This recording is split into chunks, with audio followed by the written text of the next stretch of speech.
ini ada koreksi beda waktu dengan beda tetap.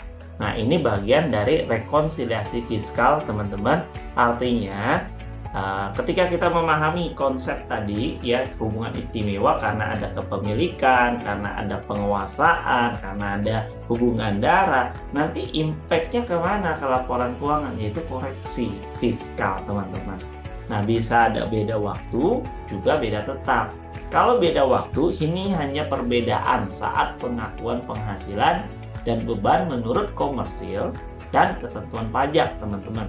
Bisa ada 6 poin yang teman-teman akan hadapi di lapangan, yaitu yang pertama adalah metode penyusutan dan amortisasi, karena bisa saja beda waktu, teman-teman. Contoh, menurut akuntansi atau komersil, penyusutan suatu aset itu bukan golongan 1. Misalkan golongan 1 itu menurut pajak 4 tahun. Tapi menurut komersil, dia bisa 2, bisa 3, bahkan bisa lebih dari 4 tahun. Nah, itu ya, karena perbedaan waktu. Akan ketemu nggak? Akan ketemu. Cuman membutuhkan waktu, teman-teman. Amortisasi bicara untuk aset yang tidak berwujud, teman-teman. Kemudian juga ada metode pengakuan pendapatan atau revenue recognition. Ini juga berbeda ya antara ketentuan pajak dengan komersil. Contoh lagi, yang ketiga, ada biaya cadangan piutang. Kalau kita secara akuntansi, teman-teman, ada yang namanya alokasi atau penyisihan. Kita ada 2 metode, ada direct method, ada langsung ya, terkait dengan penyisihan ya. Tadi ada direct method, jadi langsung ya. Jadi kalau misalkan dianggap piutang itu tidak bisa tertagih, maka langsung dijadikan sebagai biaya kerugian ya piutang. Nah, atau kita kenal sehari-hari adalah bad debt ya, teman-teman. Nah, debitnya bad debt berarti kreditnya AR, account receivable atau piutang dagang, teman-teman. Nah, kemudian kalau kita bicara penjurnalan alokasi atau penyisihan, berarti debit dan kreditnya akan berbeda, teman-teman. Kenapa? Karena di satu sisi kita mengakui sebagai bad debt expense ya, tapi di satu sisi ada yang namanya allowance for doubtful ya, terkait dengan piutang yang ragu-ragu nih, teman-teman. Jadi biasanya secara akuntansi kita singkatnya AFDA, teman-teman, allowance for doubtful account ya. Jadi berapa sih yang semisalnya dialokasikan untuk disisihkan piutang itu yang tidak bisa tertagih, teman-teman. Nah, beda dengan kalau di pajak. Menurut pasal 6 Undang-Undang PPH, teman-teman, ada syarat dan ketentuan yang berlaku. Kalau di pajak pencadangan nggak boleh, teman-teman, kecuali sudah benar realisasi piutang itu nggak bisa ditagih. Nah, beda ya, teman-teman. Jadi kita memahami step by stepnya, nanti teman-teman akan melihat di mana nih beda waktu dan beda tetap. Itu di formulir 1771 SPT Badan, teman-teman. Nah, di badan ya SPT 1771 nanti saya akan kasih lihat ya, karena ini kita pertemuan terakhir untuk PPh Badan, jadi lebih ke prakteknya ya, teman-teman, sehingga teman-teman juga dapat pemahaman, tidak hanya teori.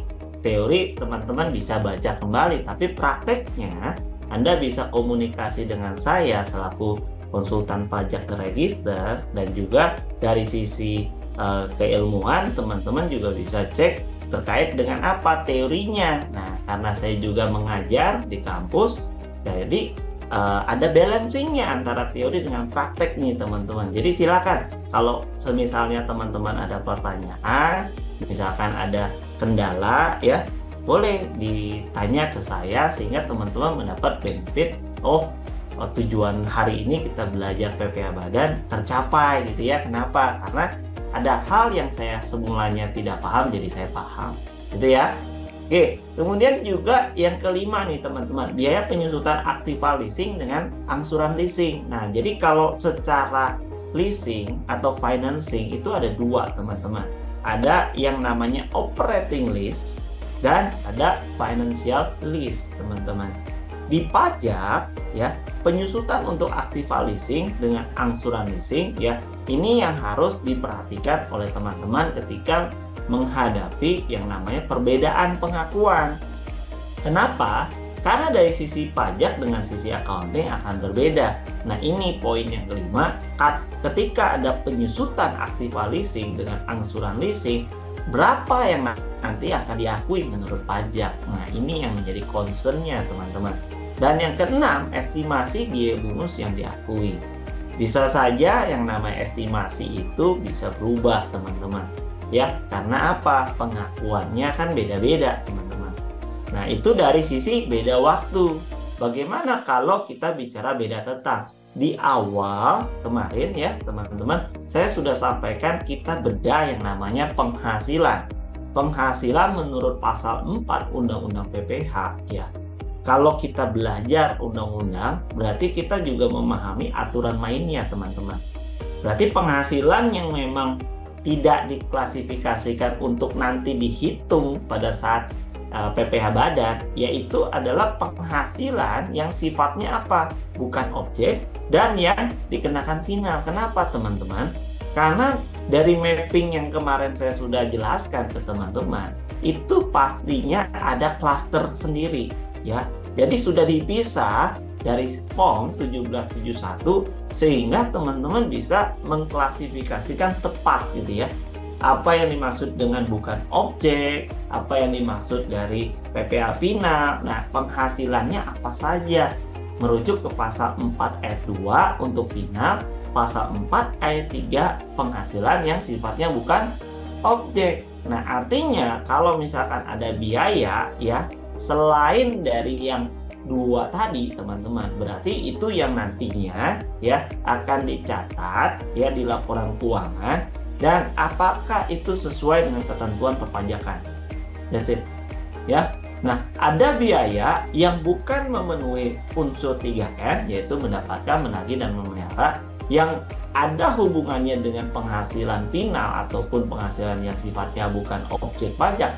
Teman-teman harus koreksi ya. Jadi jelas dari sisi penghasilan, kalau ada biaya nantinya itu harus dikoreksi kalau bukan non final gitu ya. Berarti yang PPH final dan yang bukan objek itu sudah teman-teman tahu. Pasal 6 terkait dengan biaya yang bisa dikurangkan. Kalau ternyata biaya tersebut memenuhi unsur penghasilannya sifatnya final atau penghasilannya non-objek, maka teman-teman dengan mudah sudah bisa mengklasifikasikan, oh ini beda tetap. Oh ini penghasilan non-objek, ini penghasilan final, biaya kaitannya dengan non-objek, biaya dengan kaitannya final harus koreksi. Nah, karena apa? Beda tetap. Kalau udah beda tetap, sudah beda prinsip, teman-teman. Nggak akan ketemu, maka teman-teman harus koreksi. Dari sisi penghasilan nanti teman-teman koreksi negatif. Karena apa? Harus dikeluarkan kan dari penghasilan core bisnisnya dia yang sifatnya non final ya. Nanti dipisahin dulu 4 ayat 1. Terus penghasilan yang final dan penghasilan non objek harus dipisahkan. Jadi kita sudah bisa membedakan itu, teman-teman ya.